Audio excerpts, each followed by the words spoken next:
রাধা কৃষ্ণের পুজো হচ্ছে, মানে আমাদের বাড়িতে বহু বছর ধরে এটা হয় বলে দেখানো হচ্ছে। তো এইটার আহ, তার একটা অনেক বছর ধরে হয়ে আসছে, সেটা একটা বর্ষপূর্তি উৎসব হচ্ছে। সবাই নাচ গান করছে, আনন্দ হচ্ছে, তার মধ্যে সব ঘটনা আছে নানা রকম। এটা এই রাধা কৃষ্ণের পুজোটা হচ্ছে, সেইটা দেখানো হচ্ছে আর কি। দিদি, রাজ চক্রবর্তীর ছবি বা ধারাবাহিকে ভালোবাসার একটা আলাদা জায়গা থাকে। তো এখানে প্রতিজ্ঞাতে সেই ফ্লেভারটা কি আপনি পাচ্ছেন? সেই জায়গাটা কতটা রয়েছে? হ্যাঁ, নিশ্চয়ই। আহ, ভালোবাসা নিয়েই তো গল্পটা। ভালোবাসা সিরিয়ালের মধ্যে আছে, ভালোবাসা যাতে ছড়িয়ে দেওয়া যায় সেরকম ভাবেই গল্পটা করা হচ্ছে, যে সবাই যারা দেখছেন তারা যেন ওই কোনো রকম উগ্রতা না পান আর কি, যাতে এরকম একটা মিষ্টি ভালোবাসার গল্প দেখতে পান, সেই জন্যেই এই গল্পটা করা হয়েছে। আমি ভগবান মানি, অফকোর্স মানি, বাট আমি অতটাও রিলিজিয়াস নই। আমার মা প্রচন্ড রিলিজিয়াস। আমি একদমই মানে আই কান্ট এক্সপ্লেন দিস। বেশি মানে একটু অন্যরকম হয়ে যাবে, but I believe in god. I have a different equation with god. আমি ভগবানের সাথে র্যান্ডম কথা বলি। সেটে জীবন্ত বিষ্ণু পেয়েছো তুমি, ভাব হয়েছে? জীবন্ত সেটে রণজয় বিষ্ণু, ও বা হ্যাঁ, কেমন ভাব হয়েছে বিষ্ণুর সঙ্গে? আমি না ওই বিষ্ণু এই বিষ্ণু একদম কানেক্ট করতে পারিনি। পাঠ করে বিষ্ণু বললে তো। হ্যাঁ, মানে রণজয়ের সাথে অত্যন্ত আমার professional relationship as an co actor. He is a very good co actor, very helpful and যথেষ্ট মানে কি বলবো, very much passionate about his work. And সেটে ঢুকলে বা কাজ সম্পর্কে ও প্রচণ্ড সিরিয়াস, যেটা খুবই ভালো, যেটা আমি খুব পছন্দ করি। এই ধারাবাহিকের মধ্যে এমন কি পেলে যার জন্য তুমি এটা করতে রাজি হলে, নাকি রাজ চক্রবর্তীর সঙ্গে আরো একবার কাজের সুযোগ? এটা খুব সত্যি কথা যে আমি অ্যাট দি মোমেন্ট, হতে পারে আমার প্ল্যানস অন্য ছিল, হতে পারে আমি বেঙ্গল টেলিভিশনে এখন আর আসতে চাইছিলাম না এই মোমেন্টে, বাট কোথাও গিয়ে ইট ইজ অফকোর্স রাজদা who convinced me, who told me about the character, who told me about what all things is interesting about this. আমি অভিনয় করি চরিত্র দেখে। আমার জন্য ম্যাটার করে না যে বাংলায় কাজ করছি কি হিন্দিতে কাজ করছি। হতে পারে এটার পরে আমি আমার হিন্দি ইন্ডাস্ট্রিতে চলে গেলাম, ডাজন্ট ম্যাটার। তো যখন আমি চরিত্রটার ব্যাপারে পড়লাম, চরিত্রটা জানলাম, তখন কোথাও গিয়ে আমার মনে হলো আমি এতদিন যে চরিত্রটা প্লে করছিলাম তার থেকে এটা অন্য রকমের, অন্য একটা মিষ্টতা, একটা ইনোসেন্স, একটা শান্তশিষ্ট মেয়ে যে সব মানে আমার জন্য এরকম হয়েছিল যে আমি এতদিন ধরে যে পাওয়ারফুল ক্যারেক্টারসগুলো করছিলাম সেটার একটা অন্য টাইপ ছিল।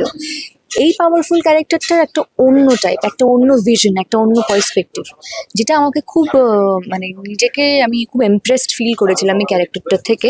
তাই আমি মানে I was like almost ready to do this. Sushanta Das আর রাজ চক্রবর্তী যদি তুলনা করা হয়, এই রে একদম তুলনা করা যাবে না। এই দুজন দুজন মানুষ এই দুজন মানুষ they are very important in my life, in my professional work. Sushanta দার সাথে আমার প্রথম শো, সরি, তো সুশান্ত দার সাথে আমার প্রথম শো, অ্যান্ড চক্রবর্তীর সাথে আমার প্রথম ছবি। তো অ্যান্ড অলসো সুশান্ত দার সাথে আমার প্রথম Hindi serial, Bollywood debut, Tollywood debut. তো দুজন মানুষই আমার লাইফে অনেক ইম্পর্টেন্ট প্লেসেস হোল্ড করে। তো একদম কম্পেয়ার করতে পারবো না আমি, কারণ দুজনেই আমার জন্য প্রচন্ড ইম্পর্টেন্ট। রাস্তা এটা আমাকে কেন বেশি এটাই বলতে হবে, রাস্তাকে জিজ্ঞেস করতে হবে। প্রতিজ্ঞা এই শব্দটা আমাদের জীবনে অনেকবার আসে, আমরা করি আবার ভাঙি। রণজয়ের এই নিয়ে কি অভিজ্ঞতা? আমার প্রতিজ্ঞা মানে প্রমিসেস, যদি আমি বলি টু ইয়ে আর কি,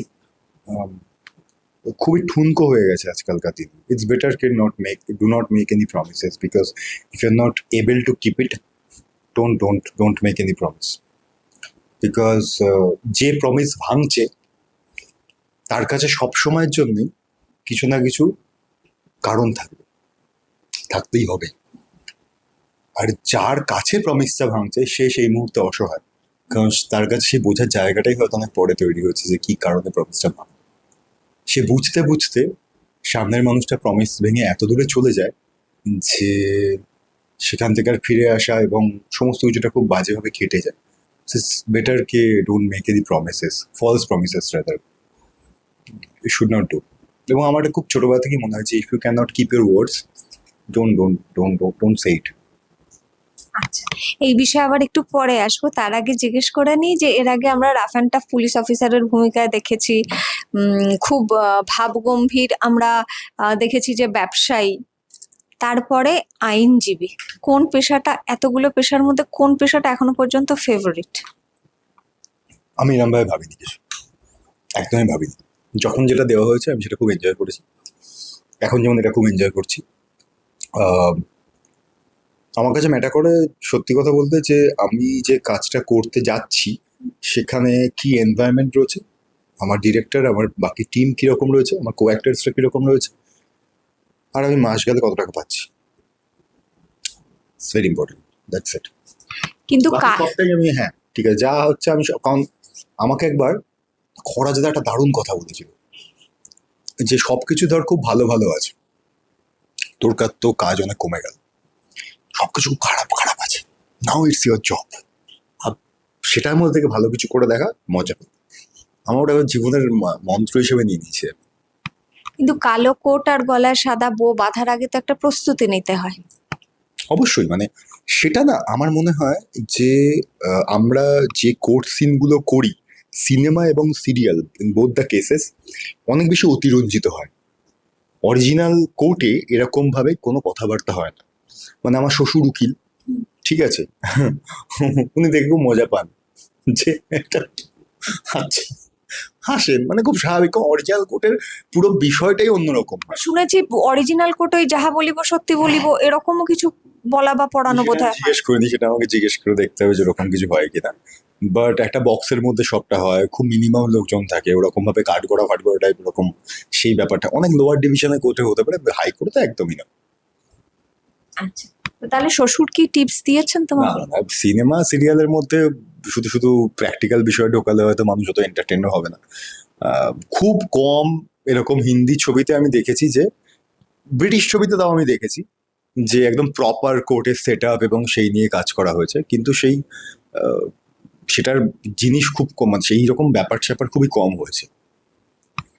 তো এখানে তো অনেক কিছু বিধিলিপিও আছে বোধহয় দেখানো যায় না, হতে পারে গভর্নমেন্ট থেকে বোধহয় অ্যালাও করে না সবটা প্রপারলি ডিসক্লোজ করা। আস্তে আস্তে তো মানে নায়ক নায়িকা বোধহয় এখন কাছাকাছি আসছেন। না, এরা অ্যাকচুয়ালি একটা ডিলের মধ্যে দিয়ে চলছে, যে ডিলের অন্তর্গত শর্তগুলোই হচ্ছে যে এই ছেলেটির জীবনে যদি পরি ফিরে আসে তাহলে মানে সেটার জীবনের কথা বাদও দিই, কারণ সেটা পুরো ব্যাক স্টোরিটা জানে, মেয়েটা জানে না কিছু, মেয়েটা সব ভুলে গেছে। এ তো জানে না যে এই মেয়েটাই পড়ি, মেয়েটাও জানে না এই মেয়েটা পড়ি। তো এই ছেলেটা যেখান থেকে দেখছে সেখান থেকে ও খালি বাঁচতে চেয়েছিল, বাড়ির লোক যেন কাউকে মানে ওকে যেন কোনো বিয়ে না দেয়, ও ক্যাজুয়ালি বলে দিয়েছিলাম। মেয়েটার থেকে হয়তো ইরিটেটেড হয়েছে ইনিশিয়ালি। ইরিটেটেড মানে এ যে টাইপের মানুষ, এ কখনোই খুব একটা প্রাণোচ্ছল ভাবে খুব একটা সারাক্ষণ থাকছে সেরকম নয়, একটু গম্ভীরই চিরকাল থেকেছে। এই মেয়েটার সঙ্গে যবে থেকে দেখা হওয়া শুরু হয়েছে, ওর কিছু ভাব ওর কথাবার্তা অনেক কিছু চেঞ্জের জন্য ওর বন্ধু ইন্দ্র ওকে মাঝে মাঝে টিজও করে বিভিন্ন রকম ভাবে, সেটা উত্তরও দেয়, যা ও সবার সঙ্গে একরকম, এর সঙ্গে এলে একটু অন্যরকম হয়ে যায়, যেটা অভি নিজেও বুঝতে পারে না। এবং মেয়েটির ক্ষেত্রেও তাই, মেয়েটি যখন বাকি সবার ক্ষেত্রে কিন্তু নরম স্বভাবের হলেও অনেক ফার্ম, কিন্তু এই ছেলেটার সামনেই যখন আসে তখন তো বিষয়গুলো একটু চেঞ্জ হয়ে যায়। তো ভেতরে কতটা অভিব্যক্তি মানে সৃষ্টি তো অবশ্যই হয়েছে, কিন্তু এরা কেউই সেটাতে আমল দিতে নারাজ, সেটাতে ওরা কেউ এগ্রি করতে চায় না, কারণ এদের ভিতরে এদের জীবনে এই মুহূর্তে লক্ষ্যটা আলাদা। আর অভির ক্ষেত্রে একটাই হচ্ছে যে আমি আমার আর অভি জানে যে পরি আর ফিরবে না, বাড়ির লোকজন বলছে ঠিকই, কিন্তু অভি জানে যে পরি আর হারিয়ে গেছে, এত বছর হয়ে গেছে, আমি জাস্ট বিয়েটা করবো। অ্যাটলিস্ট এই ঝামেলাটা হয়ে গেলে পরে বলতে হবে দেখে তোর একবার বিয়ে করেছিলাম, ভালোবেসেছিলাম মেয়েটাকে, কিন্তু মেয়েটা চলে গেলে এইসব ঢপবাজি ফপবাজি দিয়ে কেটে পড়বে, এটা হচ্ছে ধান্দা। কিন্তু বিয়েটাও করবে না, কিন্তু কোথাও গিয়ে যে একটা কোনো ইনক্লিনেশন ভিতর থেকে তৈরি হয়েছে, সেই ডিলেমাটা দুজনের মধ্যেই হয়েছে, কিন্তু স্বীকার করতে নারাজ বলে আমি যেখান থেকে দেখছি আমার তাই মনে হয়।